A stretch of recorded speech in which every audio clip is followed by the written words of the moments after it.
Usted, Rosa, ha sido una pionera de su tiempo, una pionera en muchas cosas. Fue usted una pionera en la literatura, por ejemplo. Sí, sí, parece. No era común entre las mujeres de su tiempo lanzarse a la aventura de las letras. No, no era común, no. No era común entre las mujeres de su tiempo lanzarse a la aventura de la política. Casi más. Más. Acaso soterradamente, pero más. Había ya un cierto movimiento de liberación femenina en esa época. Es una cosa que nunca me interesó. No le interesó. A lo mejor lo había, pero yo no me enteraba. Pero coincidía, sin duda alguna, esa actividad suya en ese momento. Sí, debe ser, pero no era mi mundo ese. Estuvo usted viviendo en un grupo interesantísimo que fue el grupo de Ortega y Gasset. Claro, eso sí. El grupo Nova Novorum era el nombre del grupo. Bien, pero todo eso transcurrió cuando yo estaba en Roma, porque yo en el 22 me casé y me fui a Roma y no volví en 6 años. De modo que todo eso empezó cuando yo estaba fuera. Yo llegué un poco de Nova Novorum al humo de las velas, porque terminó la colección cuando yo llegaba justo. De cualquier manera, usted ha sido mujer de largos y prolongados y variados exilios. Sí, eso sí, es cierto. Sí. Abandona usted el país en los años 20, más o menos 22. Por su matrimonio. Claro. Y está usted en Italia durante... En Roma casi 6 años. 6 años. Sí. Es la época en que en Roma hay realmente una situación muy interesante para la cultura. Tremenda, tremenda. Nosotros llegamos cuando estaban en el puente todavía del Tíber, las alambradas de la llegada del fascismo, la marcha sobre Roma. De la famosa marcha. De la marcha, sí, estaban todavía las alambradas. ¿Y qué escritores o qué intelectuales más o menos estaban en ese momento en Roma? Bueno, que yo me enterase principalmente del movimiento de... ¿Cómo se llama? El surrealismo. Sí. No era el surrealismo, ¿no? El futurismo. El futurismo. Sí, Marinetti. Sí. Marinetti y las cosas de teatro también. Pero yo no me enteré de nada. Yo viví en mi jardín de la academia y trabajé. Allí escribí Estación Ida y Vuelta y nada más. Allí es donde se escribe la primera obra de Rosa Chacel. Sí, sí. Pero antes de hablar de la primera obra, hablemos de los primeros días, de los primeros años, de esa germinación lenta que se produce en la primera década en Valladolid. Sí, eso es muy importante. En Valladolid, porque las raíces, sin duda alguna, son fundamentales y cuentan luego en todo el desarrollo de la vida. Exactamente. Bueno, yo no fui jamás al colegio. ¿Nunca? No tuve amigos, nunca. A mí me enseñó a leer y todo lo que se puede enseñar mi madre, mi padre también. Y fueron los que me lanzaron, no puedo decir me iniciaron, me lanzaron casi porque era el ideal de ellos que yo hiciese un trabajo intelectual, una vida intelectual. Mis padres leían mucho. Mi madre era sobrina política de Zorrilla. Zorrilla estaba casado con la hermana de mi abuela y había sido un segundo padre de mi madre. De modo que había en mi casa un culto grande por Zorrilla. De modo que yo aprendí a leer en la poesía de Zorrilla. Me lo sabía íntegra de memoria. ¿Esos primeros años suyos en Valladolid fueron años tranquilos? Sí, muy tranquilos, mucho. ¿Cómo era la ciudad entonces para usted? ¿Qué recuerdos tiene? Pues no, la ciudad era un patio. Un patio. Era una camilla con brasero en invierno y un patio con una acacia en verano, y nada más. ¿Y su vida allí? Había, claro, el campo grande, como van los niños allí, pero no jugaba con niños. ¿No tenía usted amigos? No, no tenía. ¿Le gustaba más estar sola? Sí, no había pensado si habría otra cosa que me gustase más. Estaba sola, pues mis padres eran muy solitarios también. ¿Y recuerda usted qué cosas había ya en su imaginación entonces? Bueno, había muchas, muchísimas, porque como había muchos libros en mi casa, yo leía los que me dejaban y los que no me dejaban. Leía todo. Leí desde muy pequeña. Primero, mi madre me empezó a leerme desde pequeñísima, todos los cuentos de Calleja, todas las 1001 noche. Entonces, y en cuanto ya dejé de leer, entonces ya empecé a leer todo. Principalmente mi adoración por Julio Verne. Ese fue mi gran culto. Bueno, un culto compartido luego por muchas otras generaciones, porque Verne ha seguido interesando. Sí. Hubo un tiempo en que no, pero yo no lo abandoné nunca. Hubo un tiempo en que no. Y yo creo que empezó a renacer cuando Breton empezó a poner de relieve los grabados maravillosos de aquellas ediciones de Verne, que eran extraordinarios. Entonces, a propósito de los grabados, es cuando volvieron a acordarse de él. Se revalorizó la obra. Pero yo no, yo siempre tuve un culto extraordinario y tiene mucha importancia en mí. Es que Verne, además, era, en cierto modo, un futurólogo, un anticipador. Claro. Y ya estaban ahí muchísimas visiones del mañana. Mucho. Bien, Rosa, el hecho es que, sin embargo, a pesar de que se ve claramente que usted está ya decidiéndose por lo literario, sin embargo, su primera vocación parece ser la escultura. Sí. Yo empecé a... También el dibujo lo empecé en casa, también fue mi padre el primero que me enseñó a dibujar. Y después, no teniendo edad para matricularme en la Academia de Bellas Artes, mi padre era amigo de algún profesor de allí y me empezaron a llevar allí. ¿Cómo sería yo que en invierno, cuando había 20 centímetros de nieve en la plaza, mi padre me pasaba en brazos la plaza? Y yo iba a estudiar ya dibujo en la Escuela de Artes y Oficios de Valladolid, detrás del museo. Lo de estudiar escultura fue en Madrid, me supongo. Sí, claro. Bueno, allí ya había yo empezado a hacer mis cosas, porque como era amiga de los discípulos mayores de aquel señor, que era, no sé si director o profesor, me llevaban a las clases mayores, me dejaban andar por todas partes, y los muchachos que hacían escultura me daban barro, y yo lo trabajaba allí medio a escondidas. Tenía muchos éxitos enormes. Pero en Madrid es donde empieza usted a estudiar. Empecé en la Escuela de Bellas Artes, sí. En el 15 ingresé en San Fernando. ¿Y lo abandonó o Lo abandoné después de unos 3 años, en que por nada me puse a trabajar en los talleres de Bartolozzi, que están en los sótanos de la Escuela de San Fernando. Tremendos sótanos, preciosos, pero tremendos. Pesqué una bronquitis fenomenal. Entonces me prohibieron trabajar en la escuela durante una temporada. Entonces empecé a ir al Ateneo y ya me metí en la literatura y olvidé la escuela. ¿Y cuáles fueron sus primeros encuentros con la literatura viva? ¿Y cuál es la viva? Para mí la viva fue siempre, usted ya lo dije. En estos últimos días está usted hablando por ahí de la literatura viva. Explíquenos qué quiere decir eso. Pero mire usted, porque yo creo que ese nombre que le han dado a las conferencias, bueno, en el sentido más inocente y hasta el más recto, es el de la literatura de los escritores que están vivos. Bueno, bien, en ese caso sí, pero no, otra cosa es la literatura que es viva.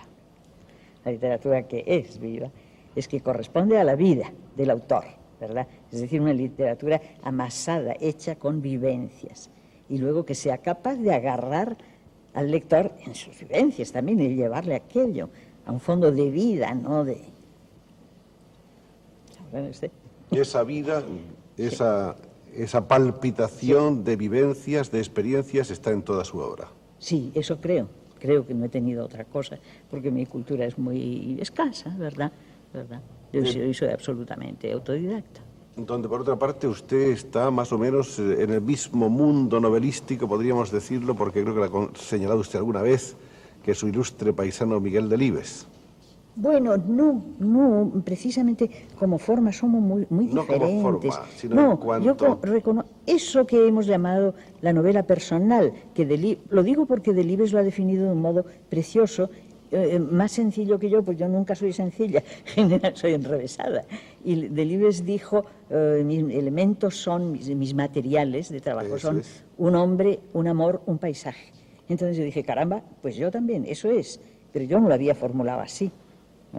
Ahora, si hago un examen de lo que fue mi literatura, resulta que eso es la persona, su mundo y el amor. Y claro, lo que se trae dentro, ¿verdad? Un amor, una pasión, un amor que puede no ser solamente el amor de uno a otro, un amor puede ser, qué sé yo, tantas cosas, puede ser religión, puede ser arte, puede ser política, puede ser ciencia.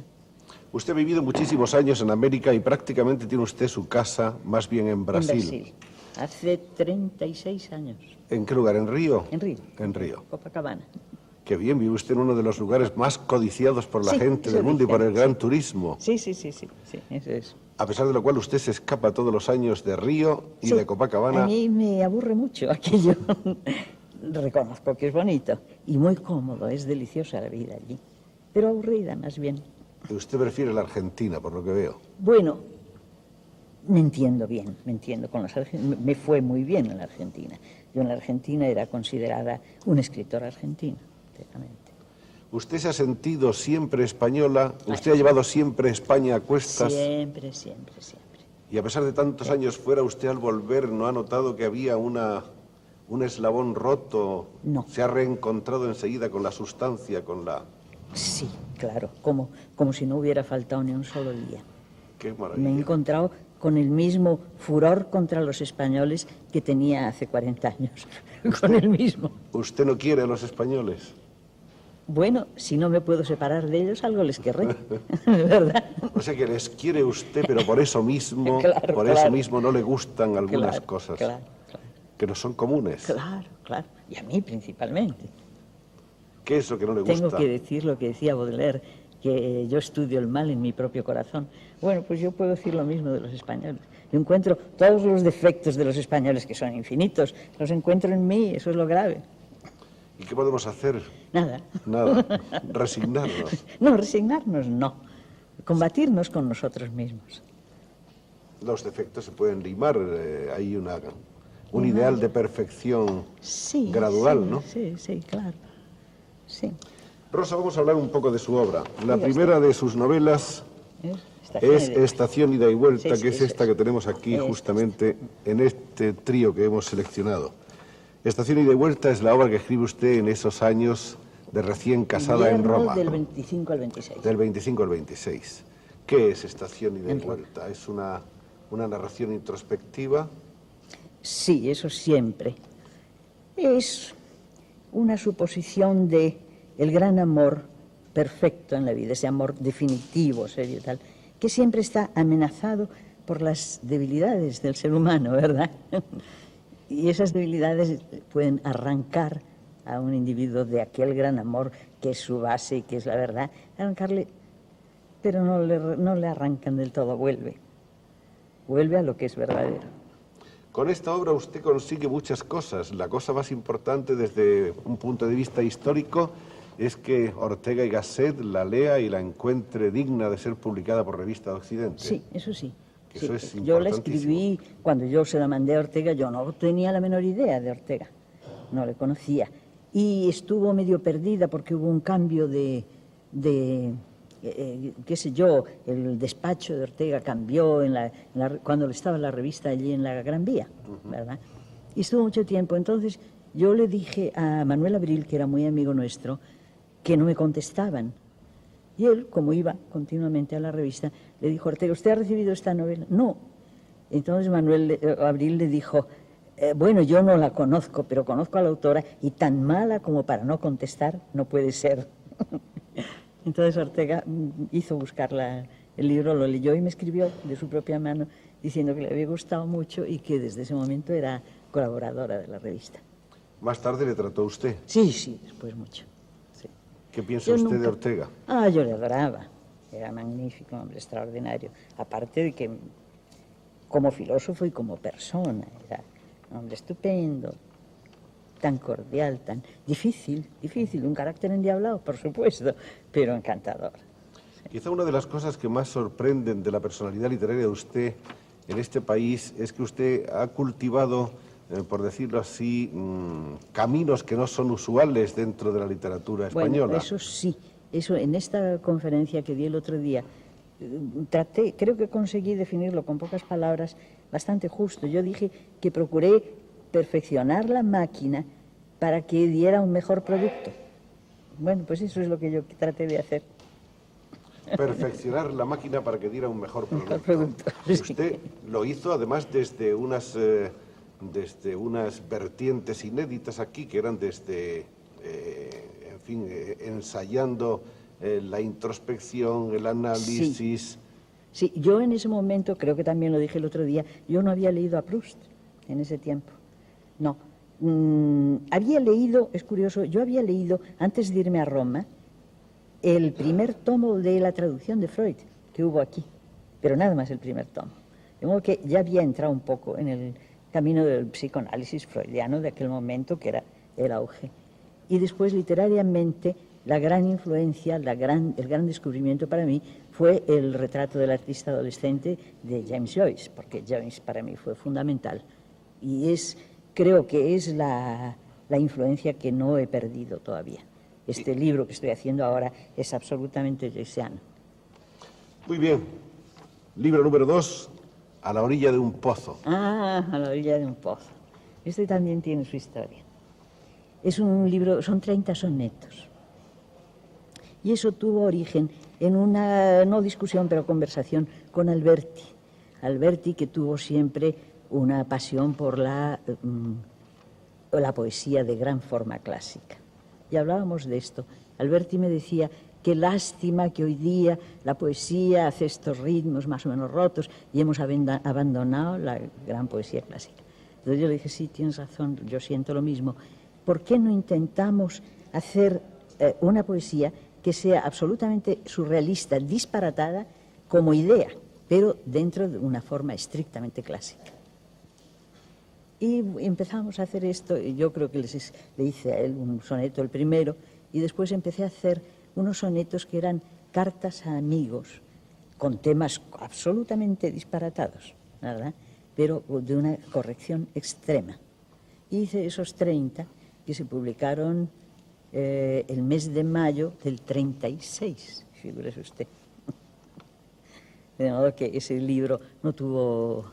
No pasó gran cosa porque no hubo tiempo para detenerse en la poesía. El título del libro porque voy a reeditarlo ahora, A la orilla de un pozo, que es el primer verso de la fábula de Samaniego, de la fortuna. Ah, sí. ¿Verdad? A la orilla de un pozo, que es el sueño, ¿verdad? Porque por eso los sonetos son enteramente irracionales, ¿verdad? Pero de forma no, de forma son muy estrictos. Viene luego Teresa, que quizá es la obra más conocida de usted, Ya. por lo menos en este país, no sé si en todo el mundo también.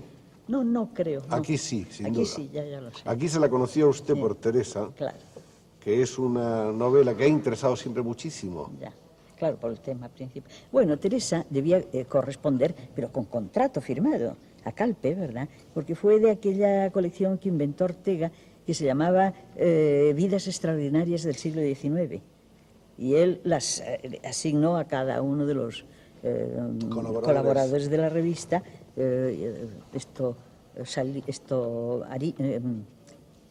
¿Cómo se llamaba, Dios mío? Espina hizo Candelas, Marichalar, el Duque de Osuna, varios más. Y a mí me dio Teresa. Pero yo tardé mucho. Y cuando la entregué a Calpe, pues creo que la entregué también en el mes de mayo, el 36, y ya no puedo salir. Pero Guillermo de Torre lo conocía, sabía. Y como empezaron a formar una pequeña editorial de los exilados, Aneja a Losada. Me lo pidió, lo mandé enseguida. Se publicó en Buenos Aires antes de llegar yo. Publicó en el 41. Yo llegué a Buenos Aires en el 42. Aunque sea una novela de encargo, usted está contenta de ella. Sí, le tengo mucho cariño. Es una cosa...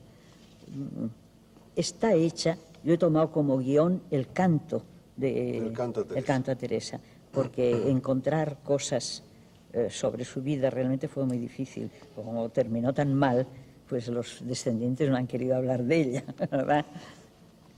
Viene luego Memorias de Leticia Valle, Sí. que aparece en el año 46 y que es una novela de la que se habla mucho porque dicen que tiene cierta semejanza con otra famosa novela, Lolita, de Nabokov. Yo creo que no tiene ninguna. ¿Usted cree que no tiene ninguna? Ninguna. Tiene una cierta coincidencia en una cosa solamente, que es una niña sí, de 12 años la que seduce a un hombre, seduce, ¿no? a un caballero. Esta es la cosa. Esto fue inventado cuando estaba escribiendo Estación Ida y Vuelta. Mi marido y otro amigo, cuando estábamos en la Academia de España, en Roma, estaban leyendo las Memorias de un pecador de Dostoyevsky. Y me dijeron, es una maravilla, tienes que leerlo. Bueno, pero yo ahora estoy escribiendo este libro y no quiero leer novela. Y entonces me contaron, me dijeron, bueno, sí, es un hombre que seduce a una chica de 12 años y la chica se cuelga. Claro que dije, bueno, yo escribiré un día una novela en que sea una niña que seduce a un señor y sea el señor el que se tiene que colgar. Y bueno, escribí Leticia, con recuerdos también de cosas que habían ocurrido en pueblos de Valladolid, de la provincia de Valladolid, que yo conocía. Y había habido historias, pero realmente dramáticas, de señores que se habían colgado verdaderamente. No colgado porque los españoles no se cuelgan, pero que habían terminado trágicamente. Cuando señalaba antes que usted ha sido pionera en muchas cosas, podríamos decir también aquí, de paso, que usted ha sido pionera también en la introducción del elemento erótico en sus novelas, con mayor audacia de la que era habitual en el momento, ¿no? Bueno, según a lo que le llamemos audacia, porque en mis novelas no hay escenas eróticas, jamás.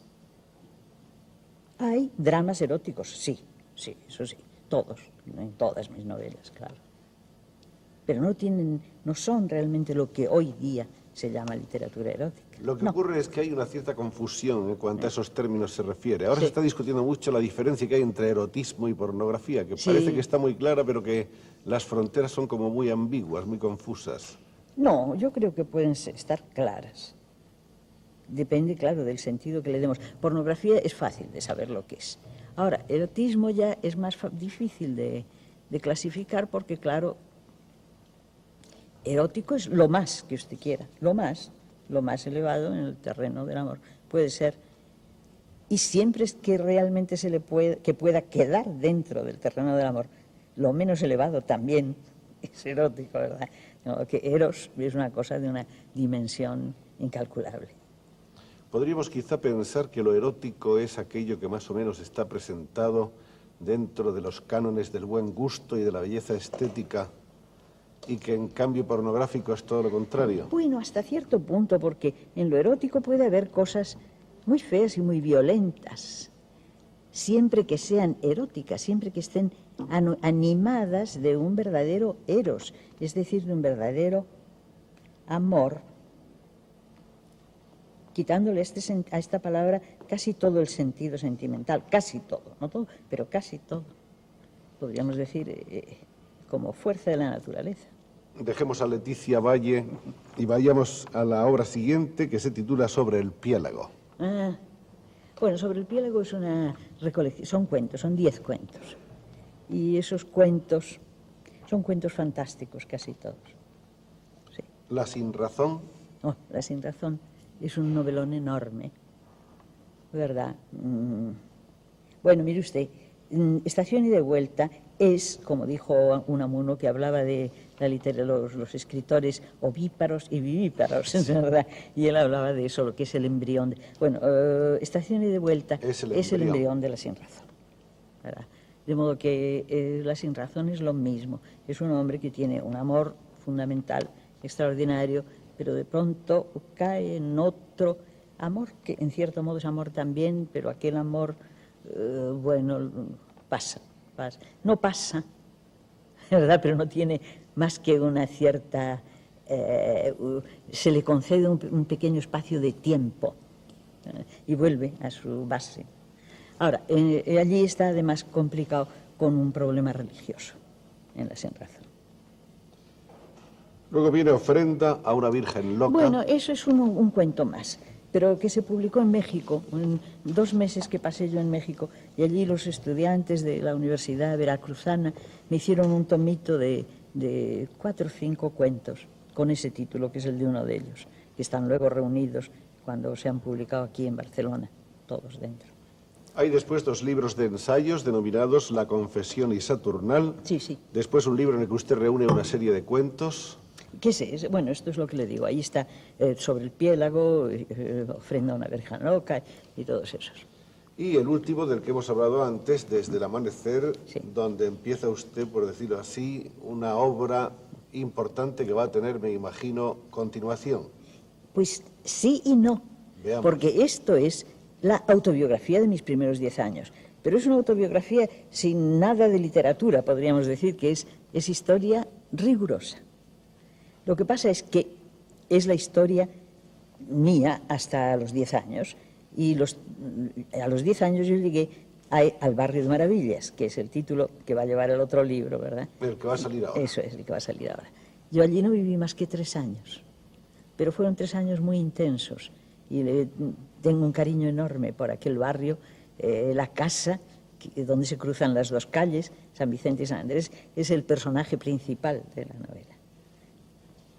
En esa casa y en ese barrio termina desde el amanecer, y entonces la novela que va a salir ahora empieza allí, pero no tiene nada que ver con aquella historia. Es una historia nueva que empieza allí.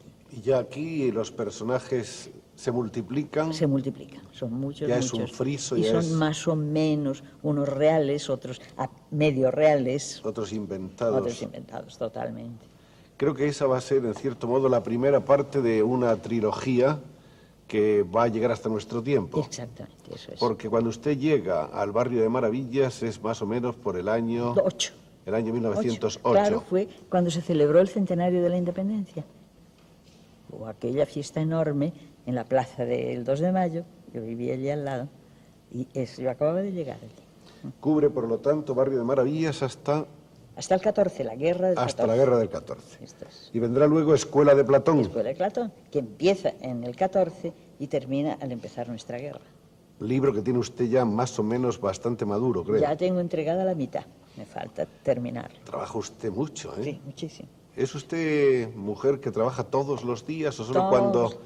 cuando le apetece? No, trabajo todos los días disciplinadamente. Rigurosa y disciplinadamente. Sí. Y el tercer libro de esta trilogía se denominará Ciencias Naturales. Ciencias ¿Por qué? naturales. Bueno, pues porque en este libro, empezando por Barrio de Maravillas, no puede decirse que sean personajes centrales, pero son los más importantes, dos muchachas que nacen en esa casa y que eso. Y una de ellas dice, yo escribiré un día un diario. Y no se vuelve a hablar mucho de este diario. Entonces, Ciencias Naturales no es más que el diario de esa muchacha, en el que va toda la revisión del tiempo aquel hasta la ciencia natural es la experiencia. Nada más, la única ciencia que nos es natural es la experiencia. Lástima que se adquiere muy tarde, ¿no? Ya. Y siempre a costa de muchas, Sí, claro. de muchas desagradables vivencias. Es precisamente la ciencia de que se puede decir la letra con sangre entra. Esa. Rosa, ha escrito usted mucho, ha caminado mucho, ha viajado mucho, Sí, ha es vivido verdad. mucho. ¿Cómo contempla usted su futuro? El mío me interesa menos que el de todos. Y el de todos. El de todos, no sé. Prefiero no decir nada porque yo por naturaleza, soy pesimista. La humanidad, ¿cómo la ve usted en general hoy? ¿Qué sé yo? No la veo. No es la lo ve. peor que puede pasar. ¿Cree No la usted veo. que el mundo cada vez es más raro y más conflictivo? Más conflictivo, sin la menor duda. No quiero decir que sea peor, no. No, más conflictivo es natural, claro, sí. ¿Qué piensa usted de la herramienta que ha logrado tras tantos años de trabajar? Quiero decir, del estilo, del idioma que usted utiliza. Bueno, yo no sé eso que piensen mis lectores. Yo siempre me fue fácil porque me crié en una casa de muy buen idioma, leí siempre cosas buenas, me disciplinaron. Mi padre, que tenía un carácter violento, era muy inteligente y todo, pero tenía un carácter violento. Si yo cometía un pequeño error, bueno, todos los santos del cielo tenían que temblar. Y cuando la han propuesto a usted para la Real Academia Española Bueno, de yo la me he Lengua, reído locamente. y parece que los académicos no quieren dar No cobijo ni entrada a ninguna Dice. fémina, ¿usted cómo se ha sentido? Ay, no me he sentido nada, Nada. porque todo eso me es absolutamente indiferente. ¿No le importaría ser académica? Nada. Nada. Pues sería un honor que culminaría toda una ¿Sabe historia. usted que ese honor no me interesa nada? Me divertiría mucho tener que hacer el discurso. Eso sería muy bonito. Incluso a lo mejor ya sabe usted sobre qué pronunciaría ese discurso. Sobre la No. academia. Sobre la academia. Claro. ¿Usted cómo ve la academia? ¿Como una cosa necesaria o innecesaria? Bueno, ¿Viva o muerta? tal vez está muerta, pero no debía estarlo, porque a mí me interesa mucho la academia. Yo soy muy dada a la academia. Me gustaría que nos hablara usted de lo que cree que representa para la cultura española en general lo que podríamos denominar la recuperación de la literatura exilada. Es decir, lo que puede haber significado para nosotros el estar sin saber rotos los cordones con usted y con tantas otras gentes que han escrito lejos de aquí y que ahora van volviendo. Pero vamos a ver qué es lo que usted quiere que yo le diga. lo que representa nuestra llegada o lo que representa todo lo que ustedes han pasado de hambre, podríamos decir. No, lo que Me refiero a representa... hambre intelectual, ¿eh? Lo que representa como... Nuestra llegada. Sí. Bueno, pues es la literatura viva. ¿Comprende usted?